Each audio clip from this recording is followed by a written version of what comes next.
Olá, boa noite. Decisão do Superior Tribunal de Justiça amplia prazo para que vítimas busquem indenização por abuso sexual na infância. Dengue passa de 4 milhões de casos no Brasil. Em São Paulo, a prefeitura confirma que todos os bairros estão em epidemia. E ainda...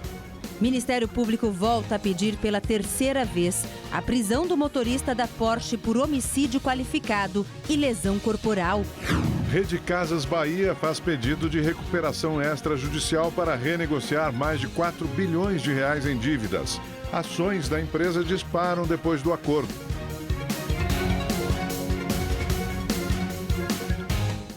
O Ministério Público denunciou hoje o condutor da Porsche, Fernando Sastre de Andrade Filho, que matou um motorista de aplicativo na zona leste de São Paulo. O órgão pediu que o acusado seja preso preventivamente.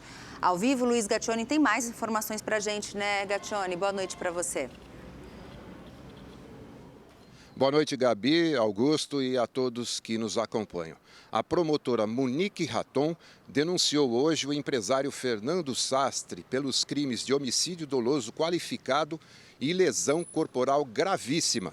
De acordo com o MP de São Paulo, o denunciado ingeriu álcool em 2 estabelecimentos antes de dirigir e causar o acidente. Além disso, o MP pediu à Justiça a prisão preventiva de Fernando, alegando que ele pode prejudicar as investigações, influenciando as testemunhas. Essa é a terceira vez que a promotoria é favorável ao pedido de prisão feito pela Polícia Civil. Atualmente, Fernando responde aos crimes em liberdade, cumprindo medidas cautelares. Cabe agora ao juiz Roberto Sintra, da primeira vara do júri, decidir se decreta ou não a prisão de Fernando. Lembrando que a Justiça já negou outros 2 pedidos de prisão contra o rapaz. Um de prisão temporária e outro de preventiva. O acidente aconteceu na madrugada do dia 31 de março. Fernando Sastre dirigia a Porsche a 156 km por hora e atingiu o carro do motorista de aplicativo Ornaldo Viana, de 52 anos, que não resistiu aos ferimentos e morreu no hospital. Eu volto com vocês na redação. Perfeito, obrigado, Gaccioni. E o final de semana também foi marcado por acidentes graves nas rodovias de Minas Gerais. Em uma das ocorrências, 4 passageiros morreram na batida de um ônibus de viagem clandestino. O acidente foi na BR-116, próximo à cidade de Medina. O ônibus que saiu de Caruaru, em Pernambuco, seguia para São Paulo, mas não tinha permissão para a viagem. De acordo com a Polícia Rodoviária Federal, o motorista perdeu o controle da direção e tombou o veículo ao tentar fazer uma ultrapassagem. 4 pessoas morreram no local. Na BR-381, em Governador Valadares, 2 casais que estavam em uma caminhonete morreram depois que o veículo bateu de frente com uma carreta. De acordo com familiares, as vítimas voltavam de uma festa em um sítio.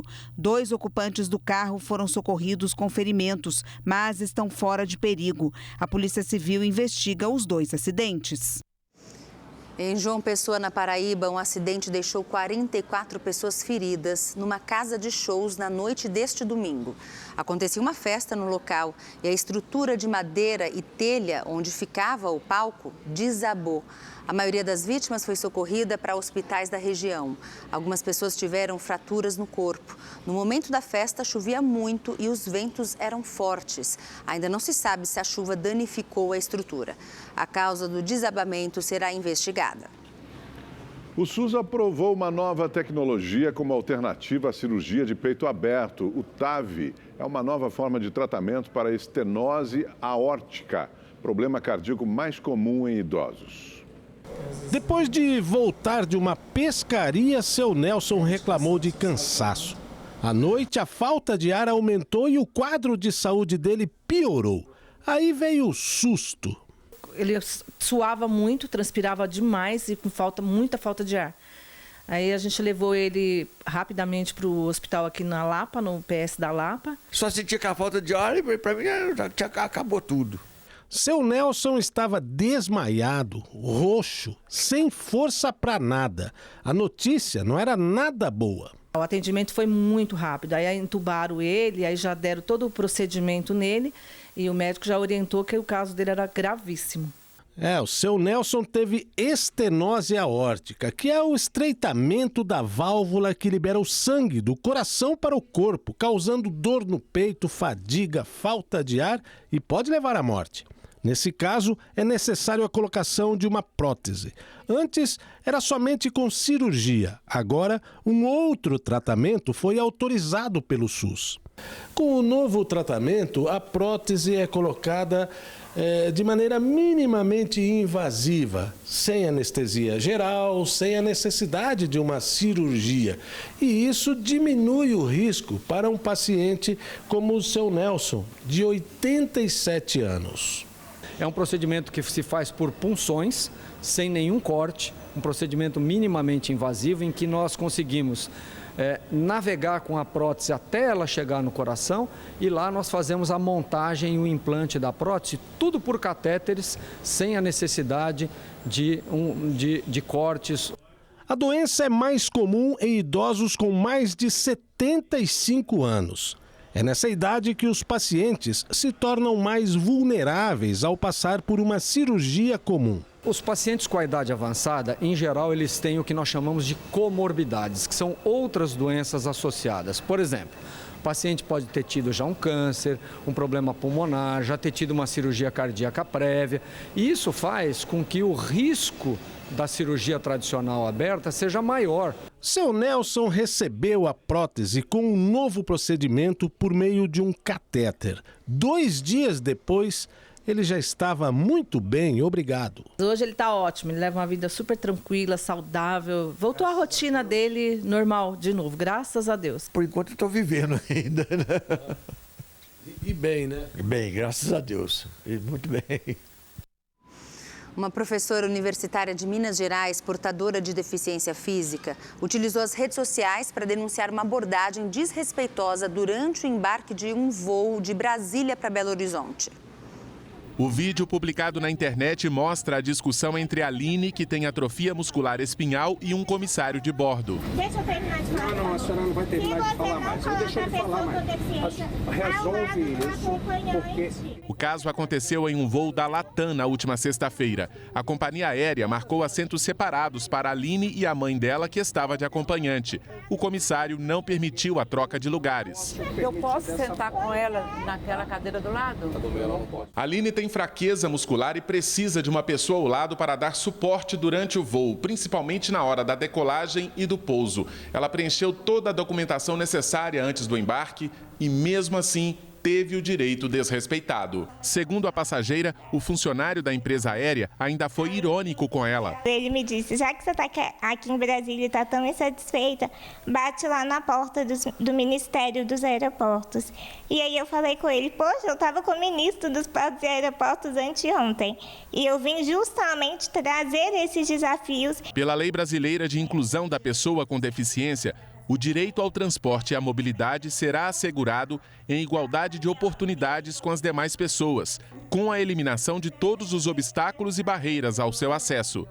No caso das viagens de avião, a Agência Nacional de Aviação Civil tem uma norma específica que não deixa dúvidas.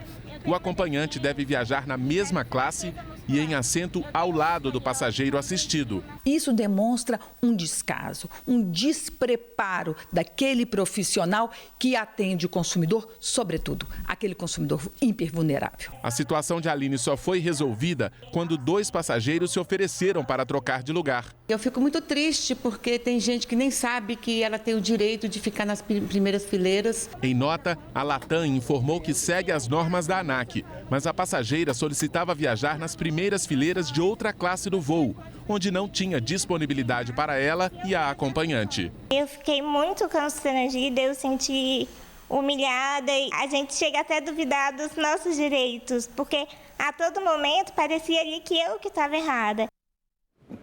Que absurdo, né? E a gente fala agora sobre o caso daquele cãozinho, Golden, né? O Joca, que morreu no transporte aéreo da Gol. A repórter Valéria Luizetti está no Aeroporto Internacional de Guarulhos e traz mais novidades desta lamentável história, né, Valéria? Boa noite para você.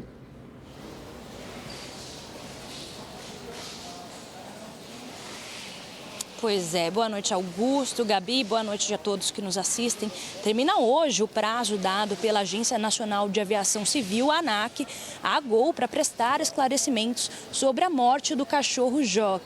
Segundo a companhia aérea, as informações serão passadas diretamente para a ANAC. Já a agência disse que até o momento não há nenhum parecer.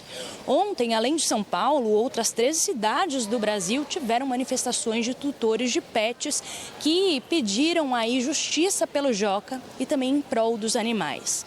Acompanhe na reportagem. Os aeroportos de São Paulo, Belo Horizonte, Brasília, Recife, Rio de Janeiro e Salvador lotaram de tutores neste domingo. Eles pediram melhores condições de transporte e tratamento dos animais pelas companhias aéreas.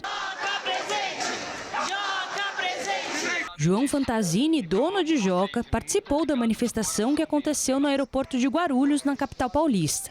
Ainda muito abalado, ele agradeceu o apoio de todos e disse que vai lutar por uma mudança na lei. Eu vi as pessoas postando a morte e eu sofria por isso, mas eu nunca ia imaginar que eu ia estar do outro lado. Então, eu espero que eu seja o último e eu vou lutar para isso. O Joca tinha 5 anos e morreu na última segunda-feira. Ele deveria ter saído daqui do Aeroporto Internacional de Guarulhos, em São Paulo, para o Aeroporto Municipal de Sinop, em Mato Grosso. Mas acabou sendo levado para Fortaleza por erro da companhia aérea. Ao perceber o erro, a Gol enviou o cachorro de volta para São Paulo e o tutor já o encontrou morto.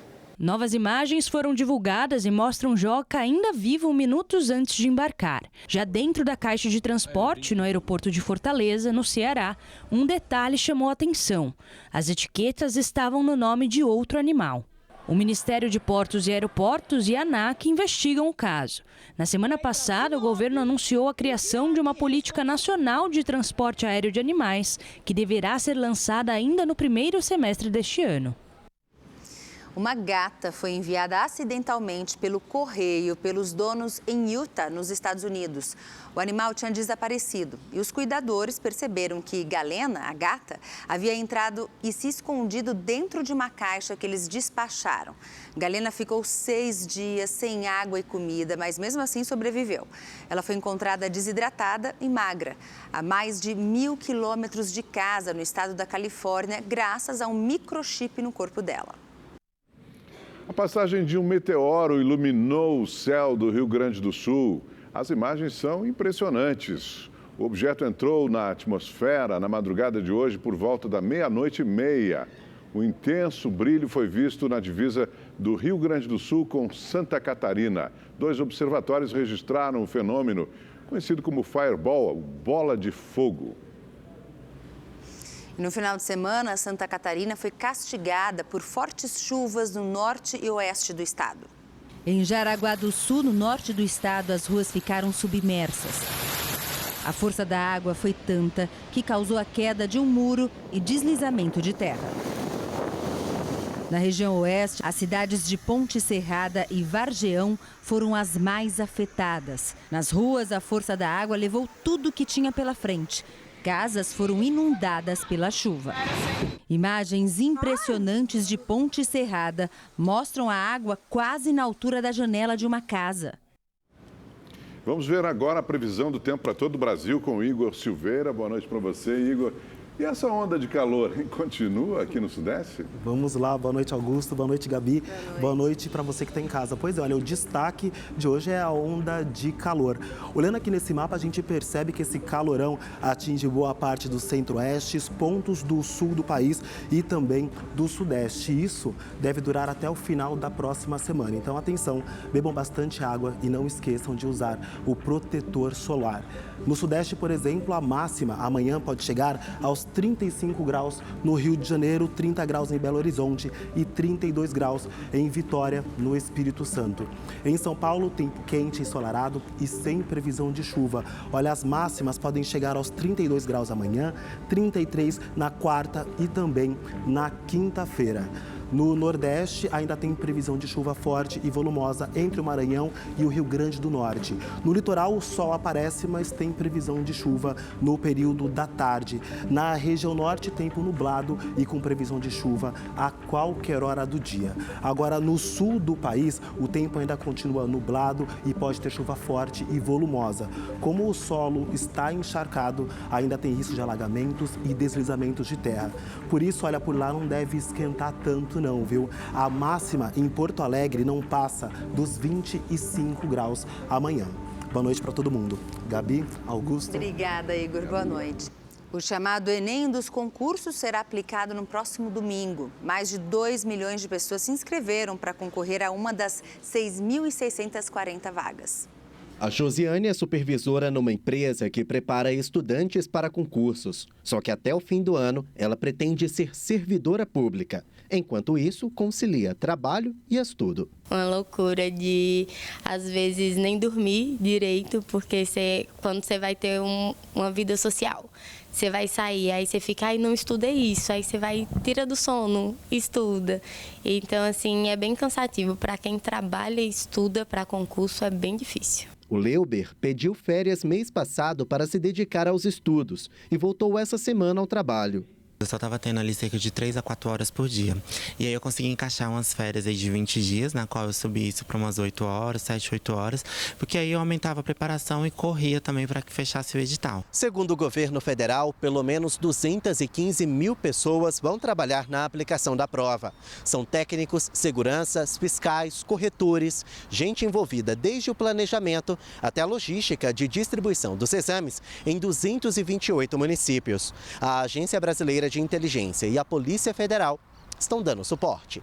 A Advocacia Geral da União assinou uma portaria para criar um plantão judicial para monitorar a aplicação das provas. Para garantir que todas as demandas, questões, dúvidas de cunho jurídico ou respostas ao Poder Judiciário em relação ao CNU sejam de forma muito rápida respondidas e que nenhum tipo de sobressalto, nenhum tipo de intercorrência venha a atrasar este programa que, como eu disse, é um dos mais revolucionários da institucionalidade na atualidade. Para impedir fraudes, os candidatos não vão poder sair com um caderno de provas, nem anotar o gabarito. E faltando 6 dias para o tão esperado concurso, os professores orientam manter a rotina de estudos. Mais importante do que avançar no conteúdo, ou querer fechar o edital, ou querer terminar uma matéria, esta última semana ela deve ser aplicada com revisão, simulados e exercícios. Isso até tranquiliza a alma do nosso candidato, né? Agora é só segurar na mão de Deus e ir mesmo. O Superior Tribunal de Justiça decidiu ampliar o prazo para as vítimas buscarem indenização por abusos sexuais sofridos na infância. Atualmente, o prazo é de 3 anos contados a partir dos 18 anos. Os ministros entenderam que a contagem não pode começar automaticamente na maioridade civil, porque as vítimas podem ter dificuldade para reconhecer o abuso e processar o trauma. A Corte estabeleceu que o prazo somente será considerado a partir do momento em que a vítima adquiriu total consciência dos danos sofridos. Em São Paulo, um policial militar foi baleado em um baile funk na cidade de Tiradentes, na zona leste da capital paulista. O crime aconteceu na manhã de domingo. Imagens de câmeras de segurança mostram os policiais correndo atrás de um grupo de pessoas. É possível escutar o barulho dos tiros. Segundo a Secretaria de Segurança Pública, os agentes foram ao local para dispersar o baile funk, mas foram recebidos a tiros. Um dos disparos atingiu a perna de um dos policiais. Esta imagem da câmera corporal de um dos agentes mostra como os policiais realizaram os primeiros socorros ao PM atingido. Ele foi socorrido e permanece internado no Hospital Santa Marcelina, em Itaquera. O autor dos disparos foi preso em flagrante por tentativa de homicídio. Uma arma calibre 38 que estava com ele foi apreendida. O delegado Rivaldo Barbosa, preso por ser um dos suspeitos de participação na morte da vereadora Marielle Franco e também do motorista Anderson Gomes, pediu para prestar depoimento sobre o caso. Ao vivo, do Rio de Janeiro, o repórter Tony Vendramini traz todas as informações para a gente. Boa noite para você, Tony. Boa noite, Augusto. Boa noite, Gabi. Boa noite a todos que nos acompanham. É isso mesmo, a defesa do ex-chefe de Polícia Civil do Rio, o delegado Rivaldo Barbosa, apontado como mentor do assassinato da vereadora Marielle Franco, encaminhou esse pedido ao ministro Alexandre de Moraes do Supremo Tribunal Federal. De acordo com a petição, o Rivaldo, que foi preso há mais de um mês, ainda não prestou depoimento. No documento, os advogados também solicitam que a esposa dele, Érica Araújo, seja ouvida.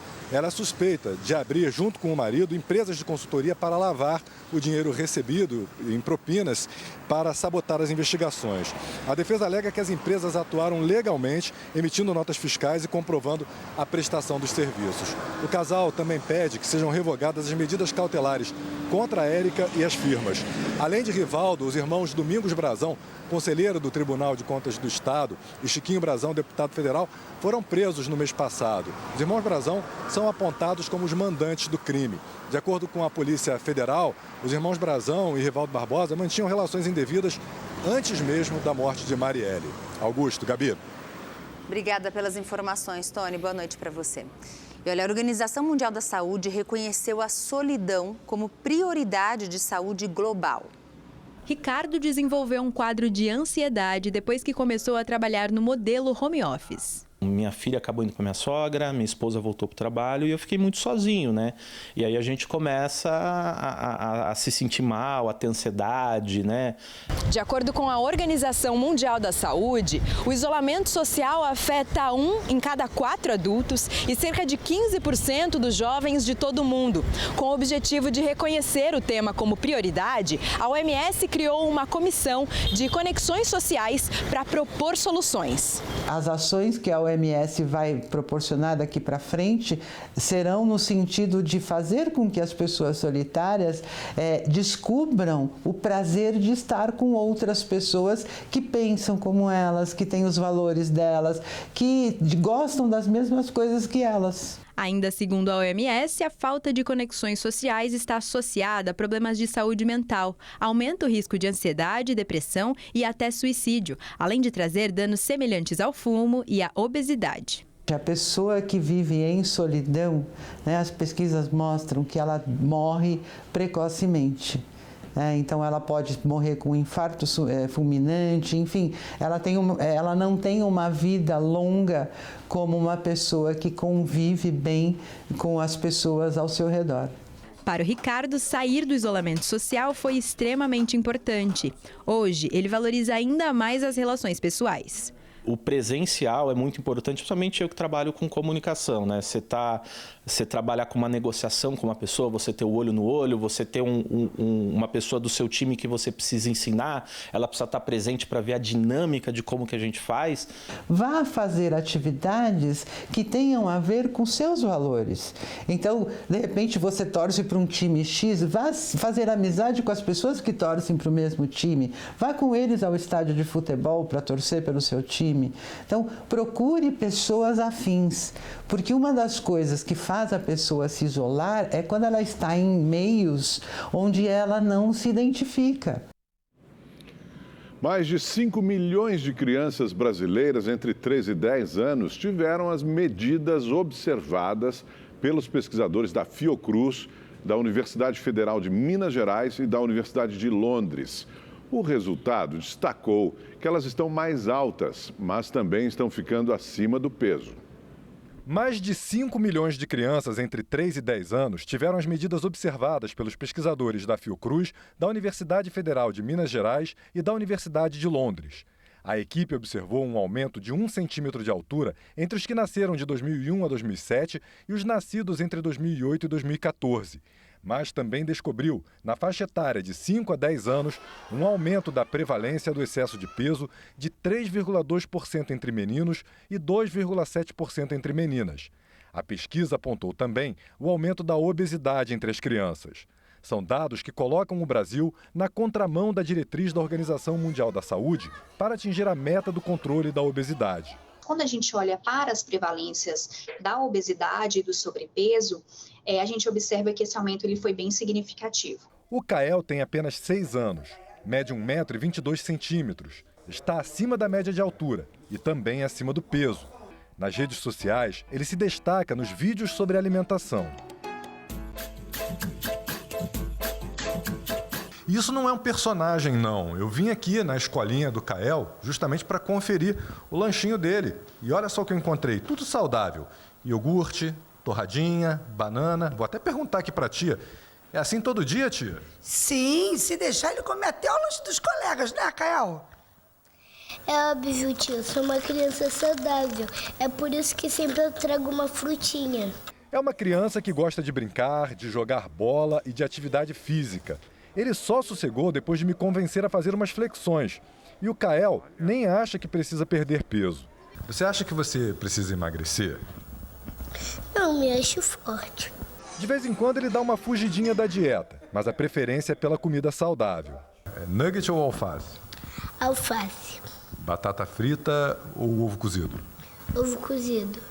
Hambúrguer ou brócolis? Brócolis. O Kael é saudável, mas a preocupação é importante para o futuro. Muita coisa que favorece o sobrepeso, mas também tem uma questão maior da genética dele, por ele ser assim, mas que a gente está fazendo de tudo para corrigir esse sobrepeso dele. A alimentação rica em ultraprocessados é apontada como a grande vilã do sobrepeso entre as crianças. A pesquisa acende um alerta para o impacto no sistema público de saúde. O impacto desses resultados ele é ainda maior para o grupo de crianças mais pobres, né? Porque é nesse grupo onde a prevalência da obesidade ela vem aumentando mais. Então, é importante que as políticas de prevenção elas sejam direcionadas também de forma mais específicas para esse grupo social. E olha, com dívidas de mais de 4 bilhões de reais, a Casas Bahia anunciou um plano de recuperação extrajudicial que foi aceito hoje pela Justiça de São Paulo. Com isso, a empresa pretende conseguir a prorrogação dos prazos para quitar as dívidas da companhia em até 72 meses e também uma renegociação dos juros. Em comunicado, o grupo informou que os valores das dívidas não serão alterados, somente as condições de pagamento. O BNDES, Banco Nacional de Desenvolvimento Econômico e Social, aprovou uma nova linha de crédito para o agronegócio. É a CPR-BNDES. Segundo a instituição, com a medida, o crédito próprio do banco para o setor pode chegar a 10 bilhões de reais em 2024. A iniciativa foi anunciada durante a AgriShow, maior feira do agro no Brasil, que acontece em Ribeirão Preto, no interior de São Paulo. Os títulos poderão ser emitidos por micros, pequenos e médios produtores rurais e cooperativas de produtores com faturamento de até 300 milhões de reais por ano. A senadora Daniela Ribeiro, relatora do PERSICA, Programa Emergencial de Retomada do Setor de Eventos, está reunida neste momento com representantes do setor. O projeto de lei aprovado na Câmara deve ser votado no Senado amanhã. O repórter Igor Damasceno está ao vivo em Brasília e tem as informações sobre esse assunto para a gente, né, Igor? Boa noite para você.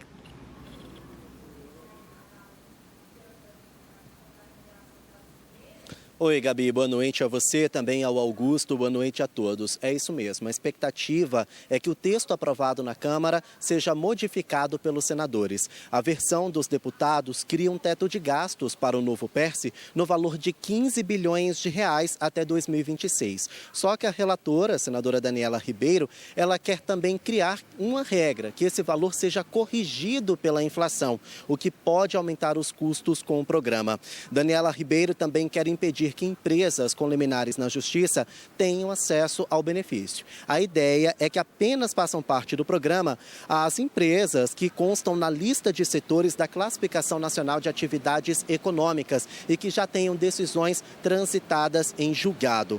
O texto aprovado pela Câmara também reduziu de 44 para 30 o número de atividades econômicas que têm acesso ao benefício. Eu lembro a vocês que o novo PERSE também cria mecanismos para evitar fraudes no uso dos recursos. Neste momento, a relatora, a senadora Daniela Ribeiro, está em reunião com representantes do setor de eventos para discutir essas possíveis modificações. Se realmente tiver mudanças no Senado, então o texto volta para análise na Câmara dos Deputados. O presidente do Senado, Rodrigo Pacheco, disse que o novo PERSE deve ser votado amanhã mesmo em plenário. Significa que não vai ter análise nas comissões e que ele vai tramitar em caráter de urgência.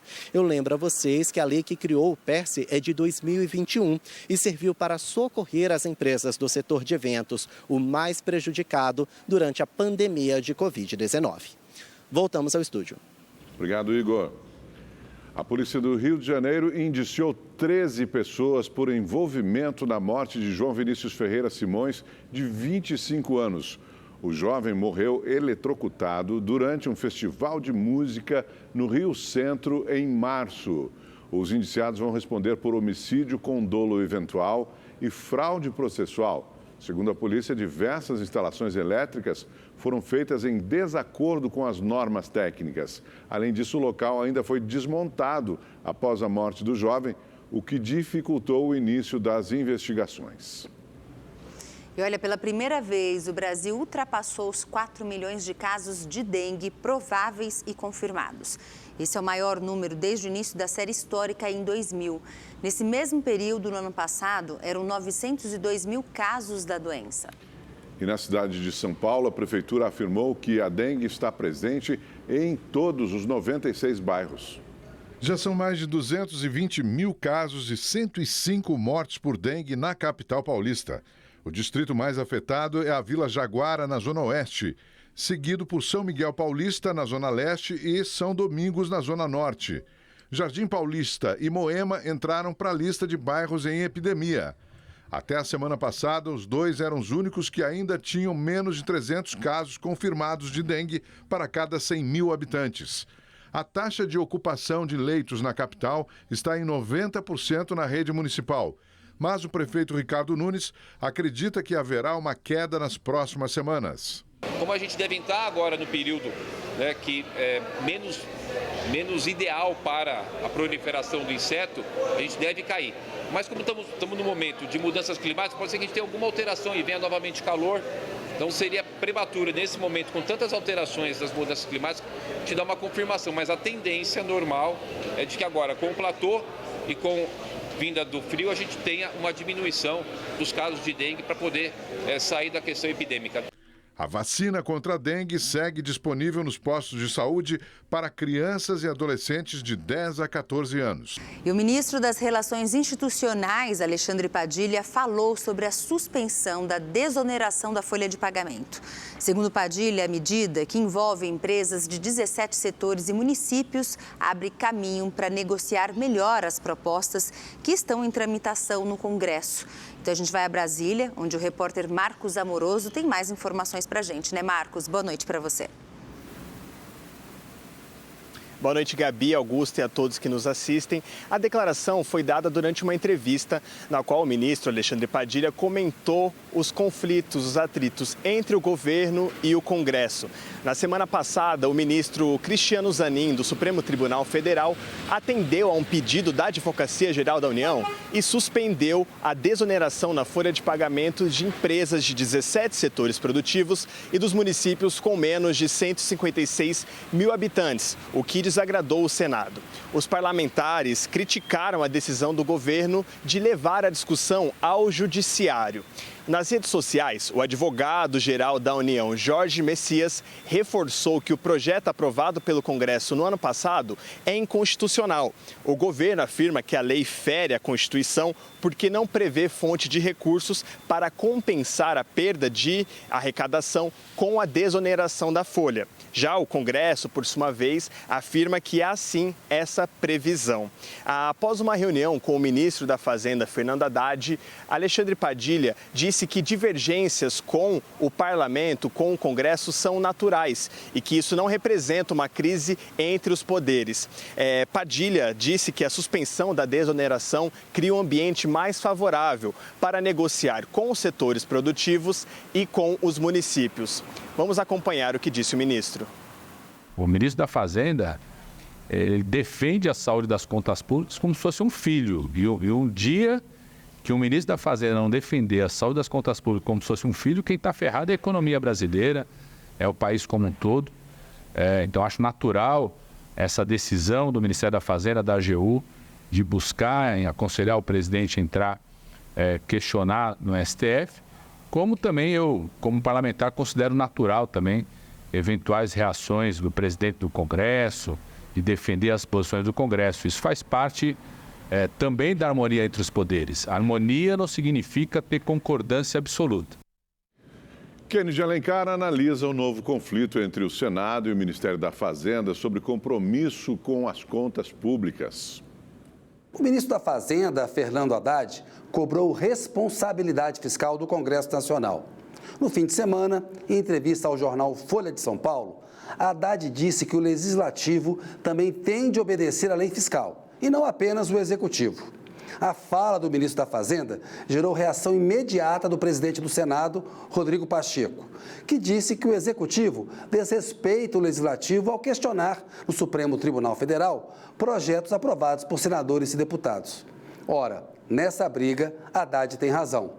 Rodrigo Pacheco, que comanda o Senado, e Arthur Lira, que preside a Câmara, vão aos encontros com o mercado financeiro na Faria Lima e defendem responsabilidade fiscal. No entanto, basta desembarcar em Brasília para Pacheco e Lira darem apoio a projetos que ampliam os gastos públicos. O Legislativo se fortaleceu muito nos últimos anos, avançando sob fatia considerável do orçamento por meio das emendas parlamentares. É do jogo democrático que o Executivo acione o Judiciário quando o Legislativo vai além das suas atribuições.